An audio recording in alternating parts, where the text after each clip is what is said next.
Good morning, everyone, and welcome back to my vlog, and welcome to the San Rafael View area in Utah on I-70, kind of in between Salina and Green River. It's a pretty good looking place. As you can see behind me, you got views for days. But what I wanted to talk to you guys about today is getting your CDL.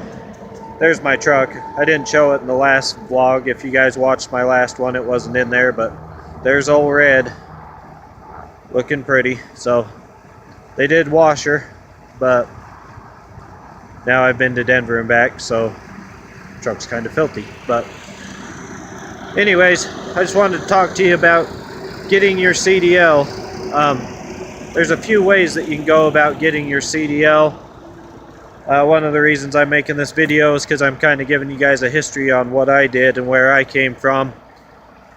So what I did is I went to Roadmaster. So that's one of the ways that you can get your CDL, obviously, is, you know, find a place you want to go to school, pay for it, and go to school. Now, I went to Roadmaster in Salt Lake back in August of 2015.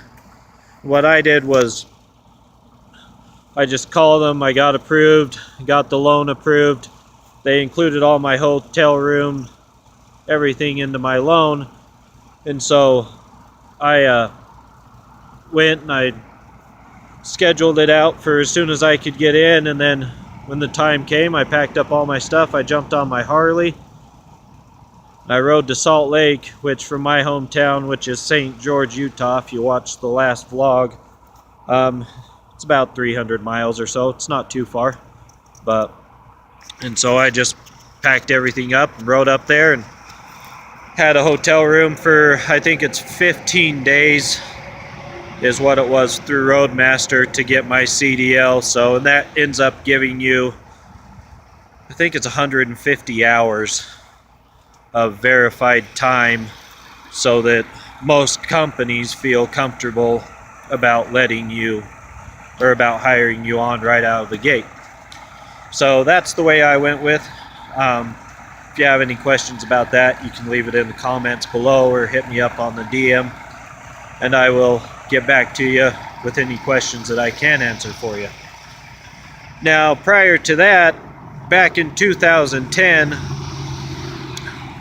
I originally started to get my CDL back in 2010. So I had some buddies that went up into North Dakota, and, you know, back when it was booming, everybody was chasing the oil, chasing the money. And so I was going to do that, but I ended up deciding not to, just for the fact that I wanted to be around my kids and I wanted to stay local. So I stuck with doing tile, and that was that. But back then, so there's another way. I imagine most states are similar, but so you can go out to your DMV, you can get the CDL handbook. So, and you can read through that. And so if you don't have the money or you don't have the credit to go to school or to get financing to go to school, because I think I paid, it was just over $5,000. I mean, it wasn't that cheap for what you're getting, you know.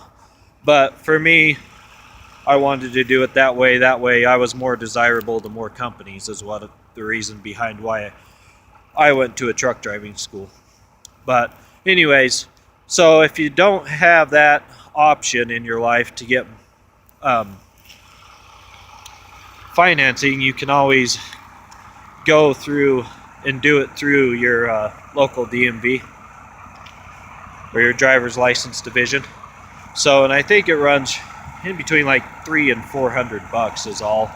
But you can go out there, get the book, study the book, the CDL handbook, and then from there, once you feel comfortable enough to take the tests, then you just schedule the test. You go out, you take the test, you pay for the tests.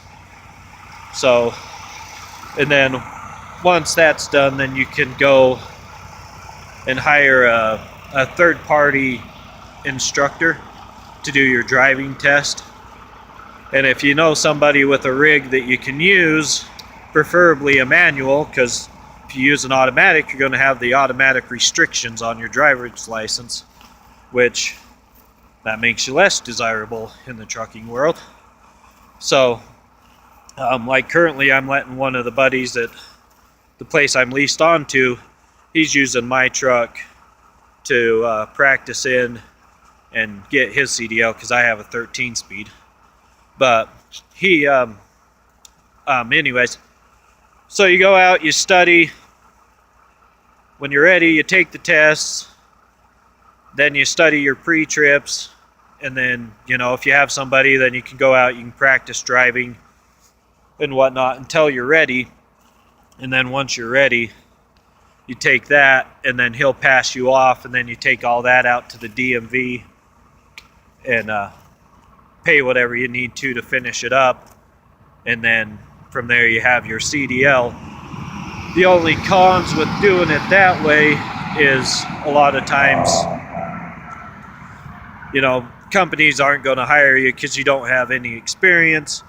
That's where going to a truck driving school was beneficial, because you get to show the experience from the truck driving school. But there are companies out there that will hire you on with no experience. So the first way would be go to school. Second way, you know, you can just do it yourself. Go out to the driver's license division, take your test, and bada bing, you got your CDL. You know, cheap. That way's pretty easy, pretty fast, you know, if you just want to get it done. Another way, you can go to one of the mega carriers, Swift, Knight, those guys that have their own CDL training, and go do theirs. And then, you know, I'm not sure, I haven't looked into it, so I'm not sure what their requirements are as far as, you know, if there's a certain amount of time you need to drive for them after they hire you on or get you your CDL. But I know that you can always take those classes as well and get it that way.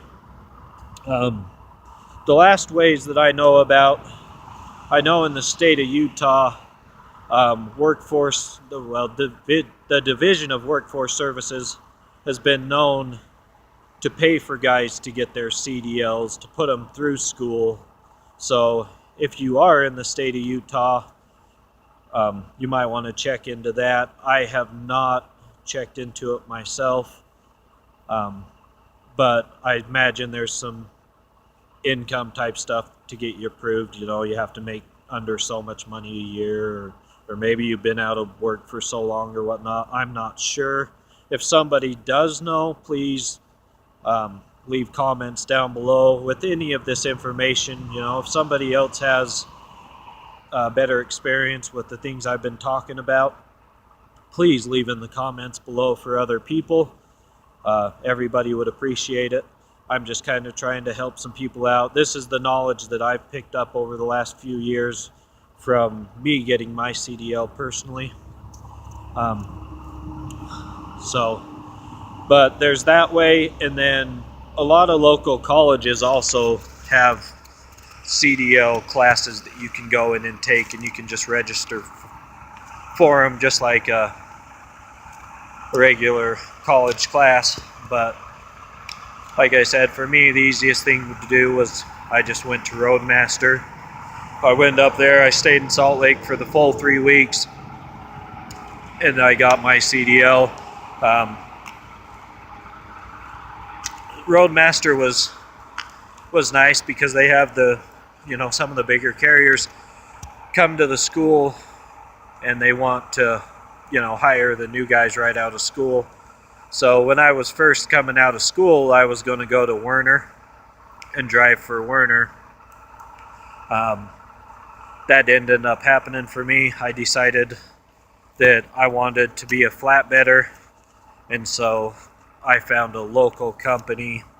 It's not the company that I'm leased onto now, but I found a local company that I started with, and so that I could become a flatbedder The smaller companies, I just, I fit better in the smaller companies versus the bigger companies. Just my personal opinion. But I am usually a flatbed driver. You can see that I switched my trailer out in Denver for a dry van. So we got held up by wind restrictions going into Denver the other day. I was hauling a whole 353 pounds on my flatbed from Utah to Denver. And so I couldn't drive through it. Got stuck. Wasn't able to deliver that, so we left that at the drop yard in Denver. And, well, now I'm bringing the dry van back to southern Utah to pick up a different flatbed to head somewhere else. So, but anyways, I want to wish everybody a happy new year. Hope you guys are all safe out there tonight. Have a bunch of fun. I'm going to go drop off my daughter. Yeah, she's in the truck, sleeping, hanging out. But drop her off, pick up my son, and I think we're heading into California for New Year's, so maybe we'll stop tonight and check out some fireworks in Vegas before heading on in. But as always, make sure to like, share, and subscribe if you like the comments, or the content, not comments, and leave comments if you would. But I will leave you guys with that. Happy New Year, and I will see you all very soon.